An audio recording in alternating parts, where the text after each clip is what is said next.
우울증은 상당히 흔한 질환입니다. 일생 동안 우울증을 경험할 확률이 대략 10에서 15% 정도 나타나고요. 특히 여성에서도 높게 나타납니다. 우울증 환자가 급증하면서 100만 명을 넘어선 것으로 나타났습니다. 최근 우울증으로 치료를 받은 환자가 100만 명을 넘으면서 국민 정신 건강에 적신호가 켜졌습니다. 진단에 근거해서 2주 이상 지속이 되면서 생활에 문제점이 야기되고 유발됐을 때 그런 경우에 이제 우리가 우울증을 이제 질환이라고 얘기를 할 수 있습니다. 국내 정신의학, 특히 우울증의 교과서로 불리는 박원명 교수. 한국형 우울장애 약물 치료의 지침서를 만들어낸 우영섭 교수와 함께 우리가 잘 알지 못했던 우울증에 대해 하나하나 알아보겠습니다. 오늘 어떤 기분으로 하루를 시작하셨나요? 이유 없이 피곤하고 우울하진 않으셨나요? 요즘 우울하다는 사람들이 부쩍 늘었는데요. 우울증이란 대체 뭘까요? 우울증은 공식적인 질환의 하나입니다. 공식적인 명칭은 우울장애라고도 하는데요. 뇌의 기능에 변화가 와서 일상생활에 상당한 어려움을 유발하는 질환이라고 생각하고 있습니다. 마음의 병이라고들 돼 있고 지금도 마음의 병이죠. 그 마음이란 것은 결국 뇌에 갖고 있거든요. 즉 뇌의 병이라고 우리가 이해를 해주시면 될 것 같습니다. 우울증은 천의 얼굴을 갖고 있습니다. 실제 치료를 받고 있는 환자들이 느낀 증상은 다양합니다. 증상으로 표현하면 뭔가 해야 되겠다라는 의욕이 없어지는 거?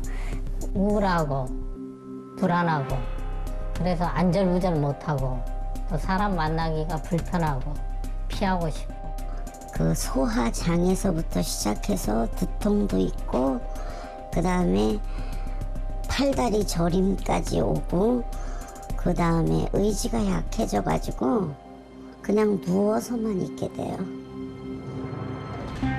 그렇다면 의학적인 의미의 우울증 증상은 무엇일까요? 우울함이나 부정적 감정, 매사에 흥미나 관심이 떨어지는 무기력감, 집중력이 떨어지고 식욕, 수면 등의 변화가 2주 이상 나타날 때 우울증으로 진단합니다. 우리가 흔히 느끼는 우울감과는 어떤 차이가 있을까요? 우울감과 우울증은 상당히 비슷합니다. 근데 흔히 느끼게 되는 우울한 느낌, 우울한 감정은 맥락이 있고 그다음에 그 기간이나 정도가 일상생활에 지장을 줄 정도로 그렇게 되지는 않습니다. 하지만 이 우울증 단계가 된다면 이 우울한 느낌이나 감정의 폭이나 깊이가 더 심해져서 일상생활을 방해하고 장기간 동안 영향을 주기 때문에 치료해야 된다라는 개념으로 보는 것입니다. 우리의 감정에 중요한 역할을 하는 것은 뇌에서 분비되는 신경 전달 물질입니다.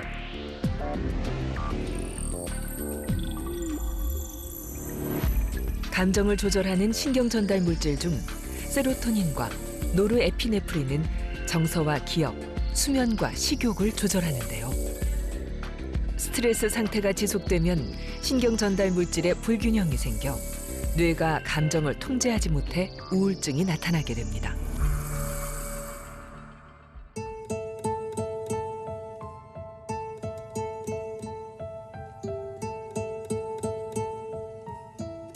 (14년째) 우울증 치료를 받고 있는 김영숙 씨. 갱년기로 한참 힘들 무렵 우울증이 시작됐습니다. 52세였으니까 생리가 좀 없어지고 불규칙하고 그러면서 내가 이거 그냥 이게 없어지면은 여자가 아닌가 보다. 여자가 아닌가 보다. 그러면 남편을 어떻게 감당할 수 있을까? 내가 의욕도 없고 아무것도 없는데 그래서 걱정이 그냥 갑자기 확 밀려오더라고요.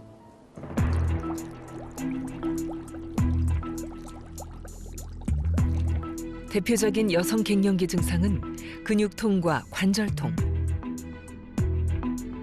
가슴 두근거림과 불안증이 있습니다. 기억력이 나빠지거나 얼굴과 목 주변으로 열감과 안면 홍조, 식은땀이 나타나기도 합니다.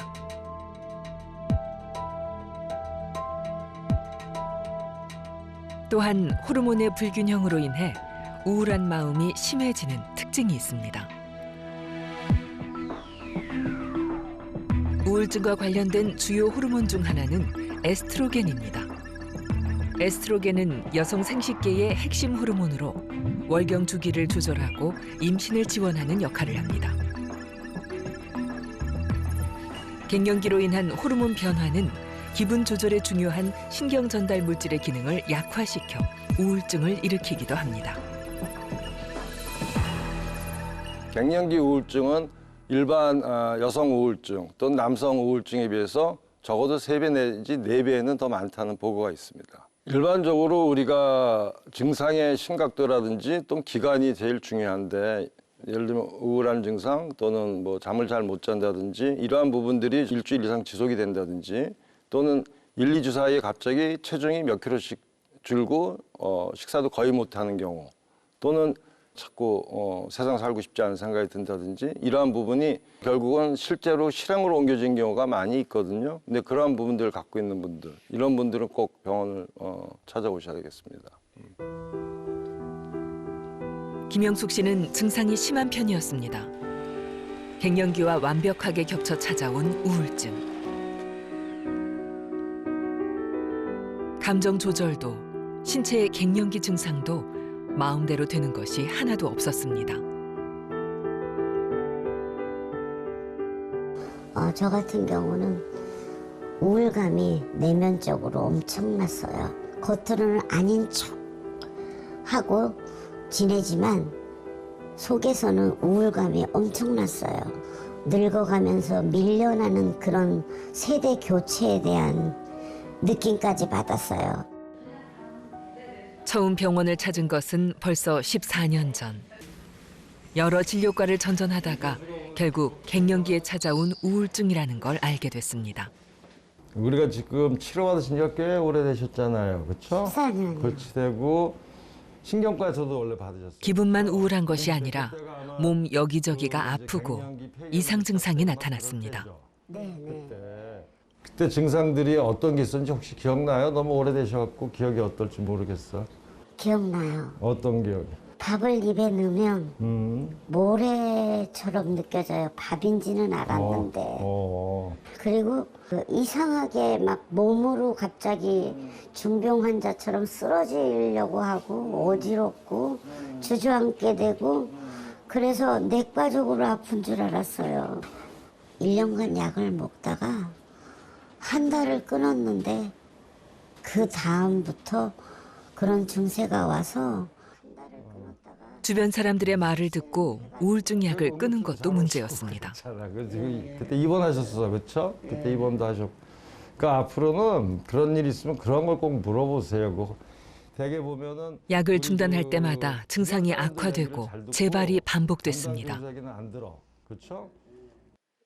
이 환자분의 경우는 갱년기 우울증을 시작해서 병원을 찾아왔지만은 그 이후에 이렇게 장기간 지금까지 치료를 하게 되는 복합적인 요인이 있는데, 첫 번째는 약물 복용의 수능도가 많이 떨어졌습니다. 그래서 약을 좀 괜찮을 때 먹다가 또 어떨 때는 잘 안 드시고, 근데 이런 일들이 반복이 되면 다른 질환도 마찬가지지만은 재발의 가능성이 나타나기 때문에 결국 재발률이 높아지는 그런 게 있었고, 두 번째는 주변 환경에 대해서 굉장히 민감한 성격적인 부분을 좀 갖고 계세요. 그래서 다행인 것은 최근에는 두 가지가 다 어느 정도 만족이 되면서 약을 복용하시더라도 상당히 안정적인 상황을 지금 보이고 있다는 것이 저는 굉장히 흡족하고 있습니다.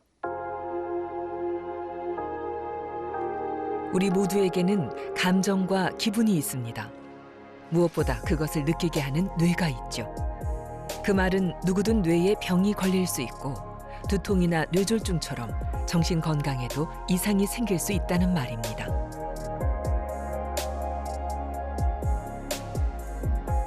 그렇다면 정신과 치료에 대한 우리의 편견은 많이 사라졌을까요? 정신건강문제 경험자 중 전문가 상담이나 치료를 받은 비율은 19.4%로 낮았는데요. 그 이유는 대부분은 치료가 필요할 정도로 심각하지 않다고 생각하거나 스스로 노력해서 고쳐야 하는 문제라고 생각한 것으로 나타났습니다.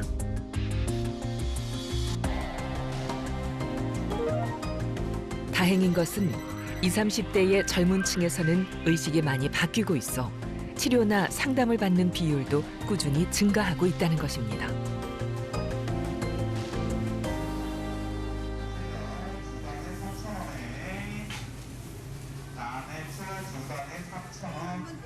저녁 찬거리를 사러 나온 장미진 씨. 8개월 전까지만 해도 우울증 환자였는데요. 이제는 환자가 아닙니다. 2023년 5월을 마지막으로 정신건강의학과의 치료는 끝났습니다. 건강한 모습으로 돌아오기까지 꼬박 3년이 걸렸습니다.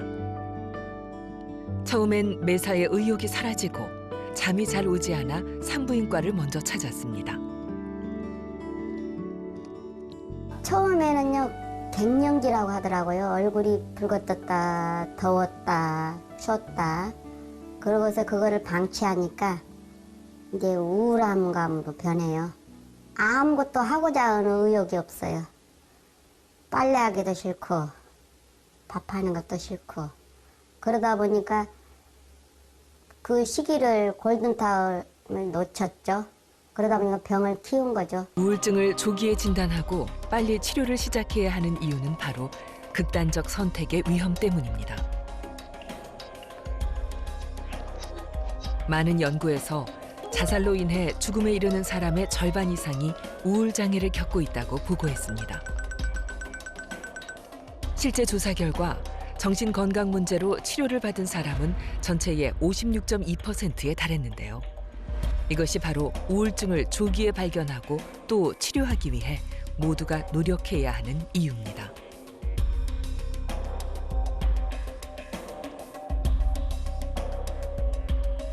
장미진 씨의 경우 일반적인 갱년기 증상을 넘어서는 심한 우울증과 수면 장애를 보이자 주변에서 정신과 치료를 권해 우영섭 교수를 만나게 됐습니다.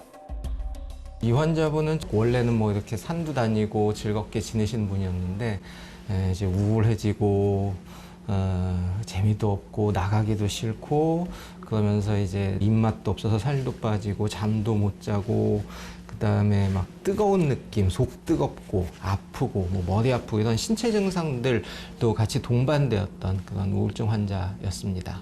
우울증이 이제 뇌 세포가 건강해지지 않은 상태거든요.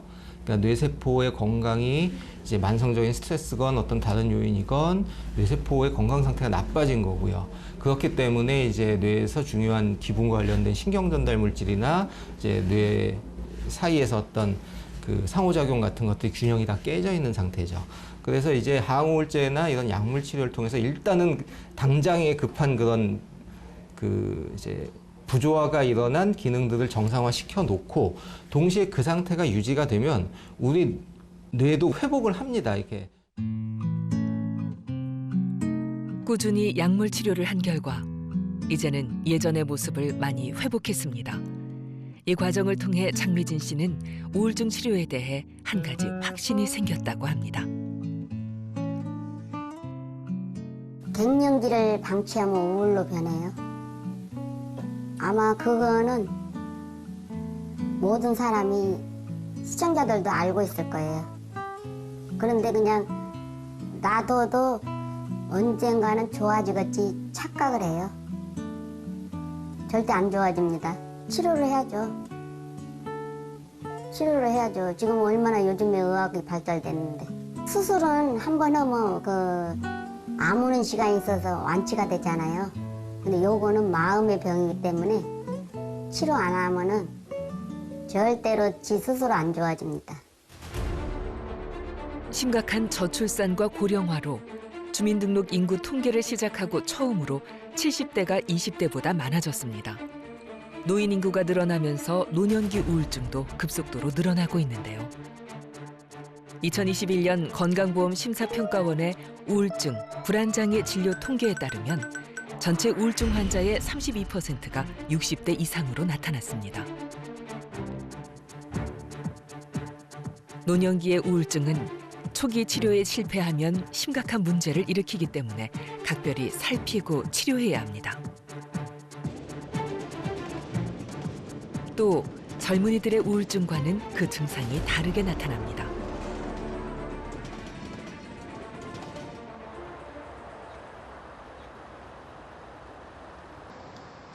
노년기 우울증 치료를 받고 있는 안현철 씨.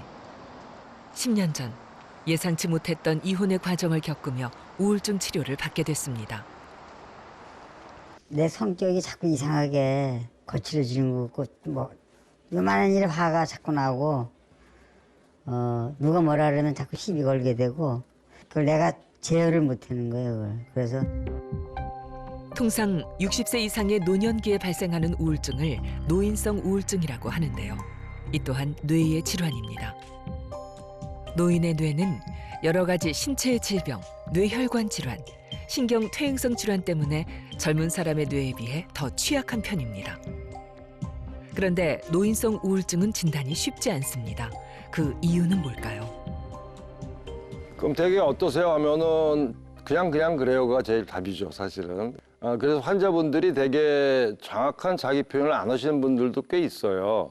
본인 표현을 잘 안 하시기 때문에 그런 환자분들에게는 정확한 진단과 또 평가를 위해서는 구체적으로 하나씩 다 물어봐야 되는 상황들이 요즘 많습니다. 노인 우울증 환자분들 같은 경우는 일반적인 성인에 비해서 어떤 우울한 기분 이런 걸 호소하는 비율이 조금은 낮습니다. 오히려 다른 호소들이 더 많아서 예를 들면 신체적 증상, 뭐 어디가 아프다, 또는 뭐 기억력이 떨어졌다, 또는 너무 기력이 없다, 뭐 이런 다양한 신체적 또는 감정적인 것 외의 증상들을 호소하시면서 오는 경우가 많습니다.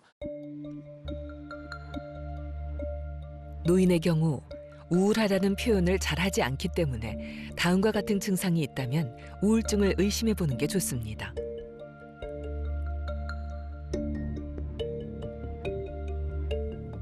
일단 감정의 변화가 없고 활동량이 줄게 됩니다. 이유 없이 몸 여기저기가 아파 병원을 찾기도 하고 수면 장애를 겪거나 음주가 늘기도 합니다. 특히 기억력과 인지 기능이 떨어져 치매로 오해를 사는 경우도 많습니다.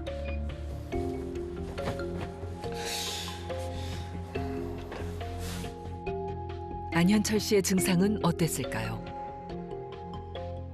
말 대기도 싫고 누가 뭐라 그러면 짜증나고 매일 먹었지 술을. 지난 과거에 내가 뭐 잘못한 영화 그 돌아가듯이 이제 그런 생각을 자꾸 하다 보니까 점점 이제 내 성격도 좀 예소해지고 자꾸 이렇게 되는 거예요. 금방 조금 전에 아는 숫자도 자꾸 잊어버리게 되고 많이 힘들었죠. 뭐 죽고 싶은 생각도 여러 번 있었고 내 인생을 잘못 사는 게 후회도 많이 하고.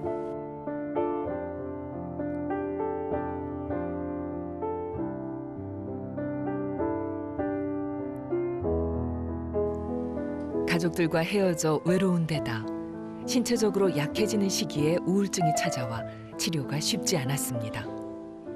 근데 저한테 이제 치료받으신 지도 꽤 되셨잖아요.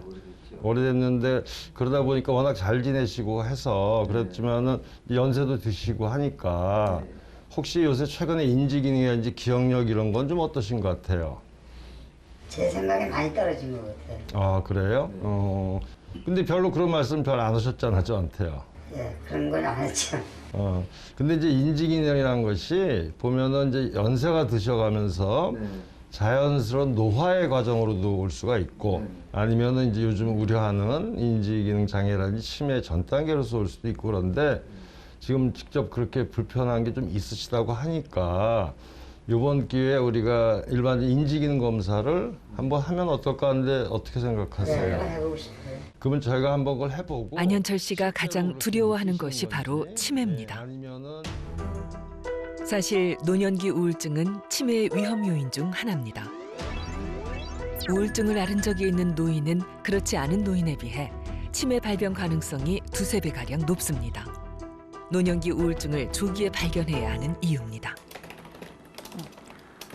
오늘 기억력, 인지기능 이런 거 확인하는 검사할 건데 제가 질문 드리면 대답하는 것도 있고 직접 뭐 그려보는 것도 있고 이것저것 다양하게 있어요. 우울증이 심해지면 뇌 손상으로 인해 인지 기능이 저하될 수 있기 때문에 치료 효과를 파악해 보기 위해 인지 검사를 실시했습니다. 이 사람 기분이 어때 보여요? 기분이 좋아 보여요. 이 사람의 그런 소원이 뭐예요? 소원이요? 네. 소원은 평화로운 가정을 이루고 사는 게 소원이겠죠. 감정과 기분 상태의 변화도 인지 기능에 영향을 미치는 요인 중 하나입니다. 이번엔 제가 단어를 3개 불러드릴 거니까 잘 듣고 단어 3개 그대로 말해주세요.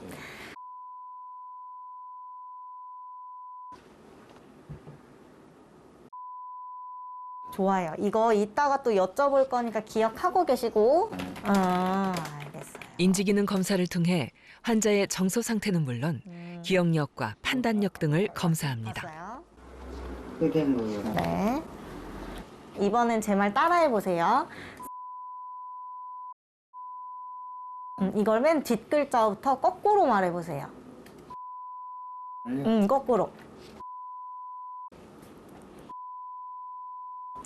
이거 하기 전에 제가 기억하라고 말해드린 단어 3개 있었잖아요. 그거 뭐였어요?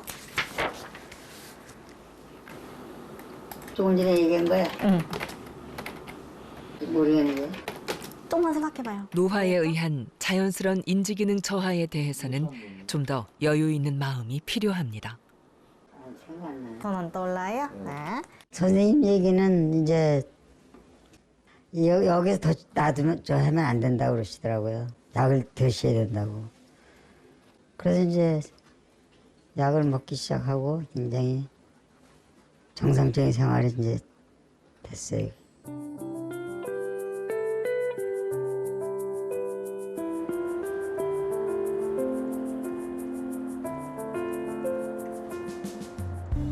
우울증이 치매의 원인이 될 수 있다는 걸 알고 난 후 열심히 약을 먹으면서 운동을 하기 시작했습니다.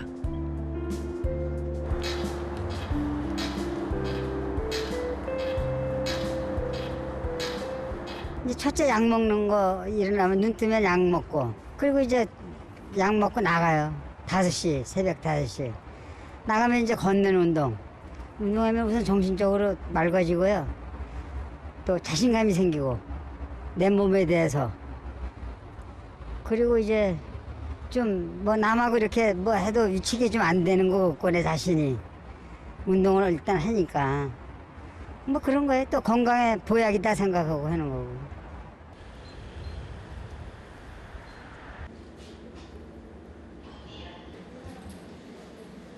일주 전 인지 기능 검사를 받은 안현철 씨. 결과를 보러 왔습니다. 안녕하세요. 예, 들어오세요.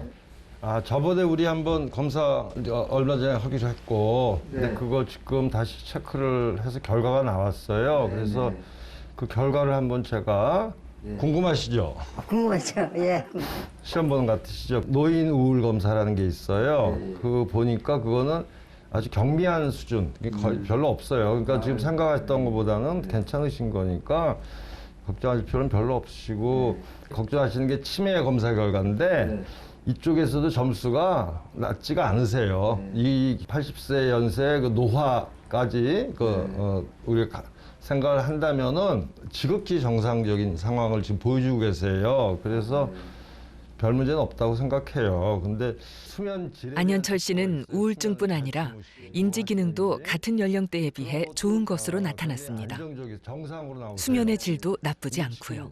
연세 정상으로 나오기 그 비결은 힘들거든요. 뭘까요? 저도 요새 4시면 새벽 4시면 깨고 막 그러니까 예, 그런 부분이 있고 저는 그래서 이게 우리 환자분께서 사실은 오랫동안 꾸준히 약을 드셨고 그랬는데 아시겠지만 사실은 우울증도 치료를 잘 않고 연세 들어서 특히 노인 우울증 같은 경우가 인지 기능도 떨어질 수 있고 또는 계속 치료를 안 하다 보면 재발을 하고 이러다 보면 이게 치매로 간다는 보고들이 꽤 나오거든요. 항우울제를 드시면서 이 우울증을 예방하고 있으니까 도리어 인지 기능도 일반인들보다도 더 좋게 그러면서 치매로 가는 걸 좀 막고 있다는 얘기죠. 그래서 앞으로도 더 그래. 약 잘 드시고 또 그렇게 또 다음에 또 뵐 수 있게 하겠습니다. 그래, 감사합니다. 예. 제가 암을 줘서 어떻게 나올까 걱정 많이 했거든요. 그런데 생각 외로고 선생님 말씀이 기대 이상으로 그었어요. 일단 병원에 와서 그 얘기를 듣고 또 약을 주셔가지고 그 약을 먹은 게 제일 잘합니다. 병원에 왔다는 게 자체가. 우리는 아픈 곳이 있으면 병원을 찾아 그곳을 치료합니다. 그런데 우울증은 어디를 어떻게 치료하는 걸까요? 우리가 예전에는 기분이라는 게 어디 있는지를 몰랐으니까 가슴에 있고 심장에 있다고 그래서 하트 날리는 게 지금도 하고 있잖아요. 근데 심장에 여러분들이 기분이 여기 있다고 생각하지 않잖아요. 단적으로 하면 기분은 뇌가 지배를 하고 있으니까 그건 뇌병이죠. 그런 부분들을 우리가 이제 명확히 해야 될 필요가 있는 시점이죠.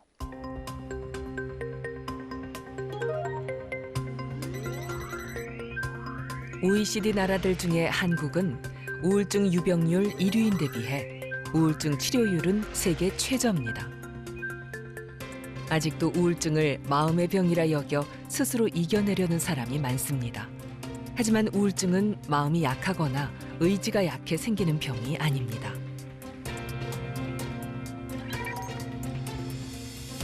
뇌의 신경세포에는 기분을 조절하는 뇌 호르몬인 세로토닌, 노르에피네프린, 도파민 등의 신경 전달 물질이 있습니다.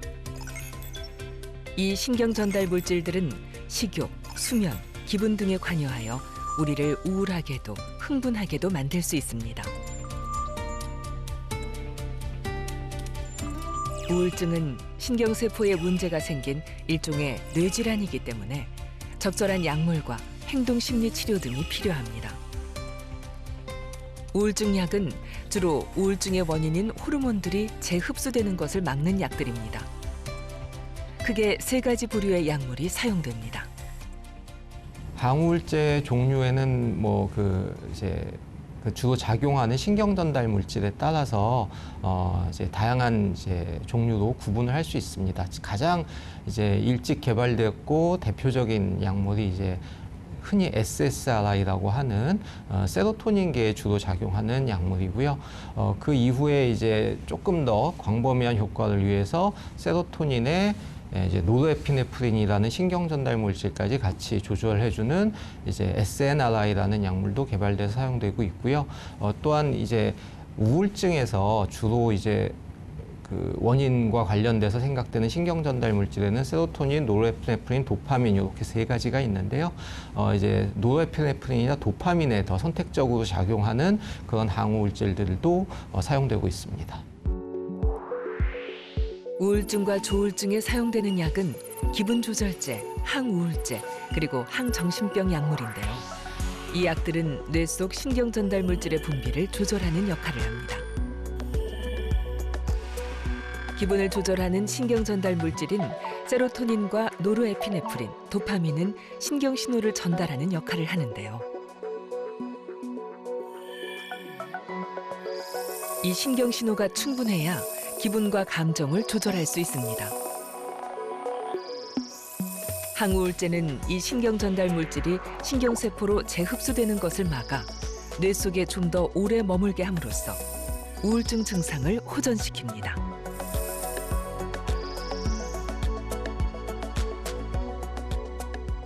항우울제 치료의 효과를 보려면 기본적으로 4주에서 6주 이상 기다리는 게 교과서적인 그런 얘기입니다. 하지만 최근에는 한 2주 정도면은 어느 정도 효과를 판정할 수도 있겠다라는 얘기도 있는데요. 단 한 가지 주의해야 될 점은 충분한 용량을 먹고 나서 4주에서 6주를 기다려 봐야 이 약이 효과가 있는지 없는지를 판정할 수가 있습니다.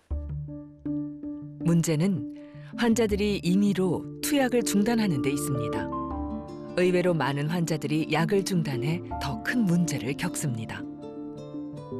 정신과 약, 특히 우울증 약에 대한 오해들이 많습니다.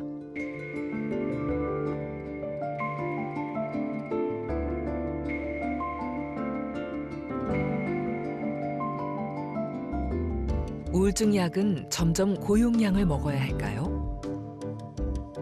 X.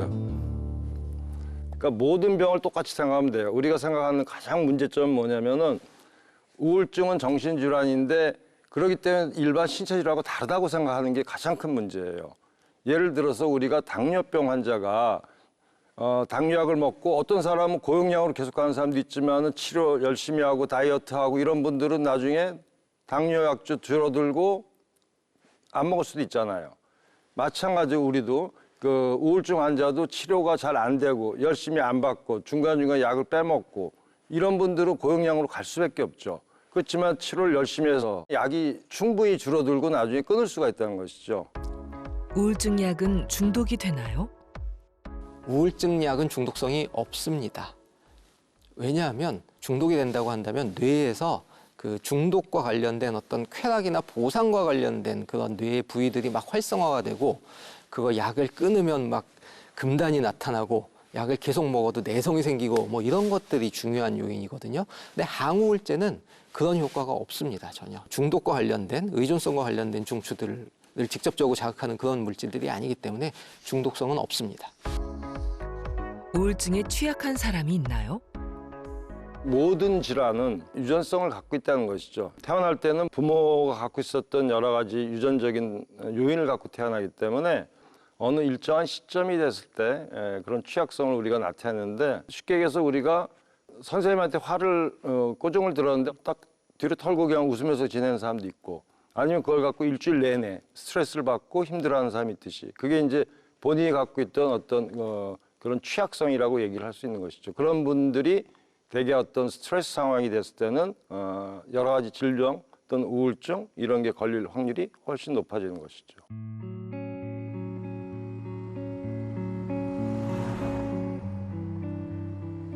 가부장적인 한국 사회에서 남성, 특히 가장의 우울증은 여전히 공개하기 어려운 질환입니다.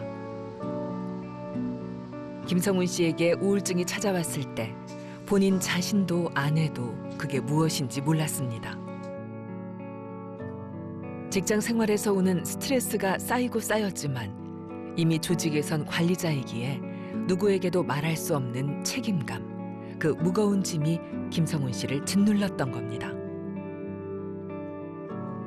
가장 가까이 있는 아내에게도 털어놓을 수가 없었습니다. 네, 워낙 회사에서 일을 하고 늦게 오거든요. 그러니까 그렇게 많이 대화를 하거나 이제 하더라도 애들 얘기 위주로 하고 그냥 빨리 또 자야 되고 이제 이런 상황이기 때문에 그렇게 부닥칠 일이 없었어요. 그래서 전혀 몰랐죠. 그냥 저 사람이 회사에서 오는 스트레스를 받았나 보다. 그냥 이런 식으로 생각하고 말거나 이제 그랬었던 거예요. 점점 무기력해지고 집중력도 떨어지는 데다 무엇보다 시간만 나면 잠을 잤습니다.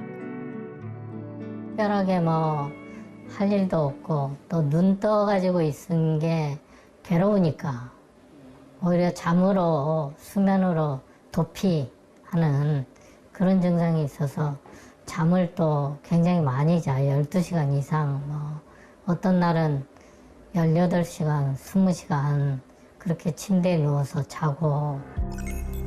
우울증은 수면과 깊은 연관이 있는데요. 스트레스로 인해 신경 전달 물질의 불균형이 발생하면서 수면 장애를 일으키게 됩니다. 반대로 과다 수면은 회피 행동 중 하나입니다. 우울이나 부정적 감정을 피하기 위해 잠을 오래 자는 것이죠. 스트레스를 많이 받고 그러면 일부 환자분들에서는 과수면이 오고 에너지가 떨어지면서 하루 종일 졸리고 뭐 하루 종일 누워 있고 뭐 이런 식으로 나타나는 경우도 있어요. 그런 경우에는 실제 행동을 아무것도 못하기 때문에 본인 스스로도 되게 좀 이렇게 잠을 오래 잔다고 해서 편해지는 게 아니거든요. 그렇기 때문에 이분은 약간 에너지 수준이나 또는 이제 과수면과 같이 그런 어떤 그 너무 이제 처지는 증상들 이런 부분들을 좀 개선하기 위한 약물을 주로 선택을 해서 이제 치료를 하고 있고요. 우울증을 치료하기 위해선 먼저 처방받은 약물을 꾸준히 먹으면서 뇌와 마음이 함께 쉴 수 있는 시간을 만들어주는 것이 좋습니다. 김성훈 씨는 일상의 루틴을 몇 가지 만들었는데요. 규칙적으로 일어나 운동을 하고 정해진 시간에 도서관을 방문해 책을 읽습니다. 또 가족과 시간을 보내며 평소의 생활 패턴을 찾기 위해 노력하고 있습니다.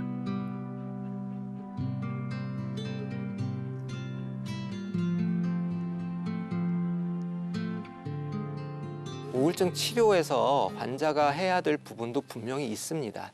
첫 번째로는 이제 약을 처방되고 잘 복용하는 게 굉장히 중요하고요. 또 한 가지는 생활 리듬을 유지하는 게 굉장히 중요합니다. 아주 심한 상태가 아니고 만약에 어느 정도 일상생활을 하실 수 있는 상황이라면 항우울제를 드시면서 동시에 규칙적인 수면, 규칙적인 생활, 적절한 운동 이런 것들을 해 나가시면 훨씬 더 빨리 호전되는 그런 결과를 볼 수 있습니다.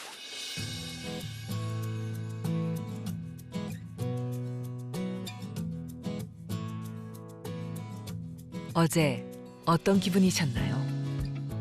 오늘 행복하신가요? 바빠서, 여유가 없어서, 혹은 몰라서 챙기지 못했던 나의 마음. 오늘은 꼭 한번 살펴보는 건 어떨까요?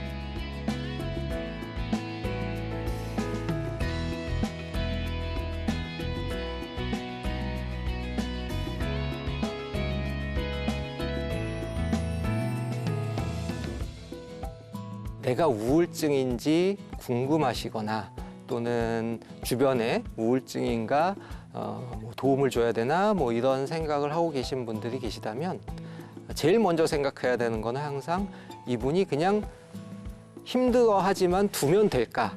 아니면 지금 문제가 점점 더 커지고 있나? 라는 걸 보셔야 됩니다. 점점 더 이것도 하나 못하던 게 저것도 못하고 자꾸 못하거나 힘들어하는 게 점점 늘어나고 그것 때문에 갈등이 생긴다 라고 한다면 그거는 빨리 정신건강의학과나 전문가의 도움을 한번 받아보시는 게 좋을 것 같습니다. 우울증은 뇌의 병이면서도 틀림없이 저희가 좋은 약물과 좋은 지지치료를 통해서 극복이 가능한 병이라고 말씀을 드리고 싶습니다. 이 우울병이라는 것 자체가 심약해서 생기는 병이라는 것은 잘못된 편견이기 때문에 그러한 부분들을 꼭 여러분들께서는 잊지 마시고 병원에 와서 우울증 전문가들과 상의를 하시면은 아마 여러분들의 생활도 앞으로 밝고 희망찬 날로 갈 거라고 생각하고, 마지막으로 항우울제는 우리가 생각하는 그런 편견 속에 있는 중독성 또는 의존성 이런 게 없는 약제이기 때문에 특히 우울증 약물 치료에 대해서는 여러분들께서 두려워하지 마시고 담당 의사와 잘 상의해서 좋은 약물로 좋은 치료를 하시길 바라겠습니다.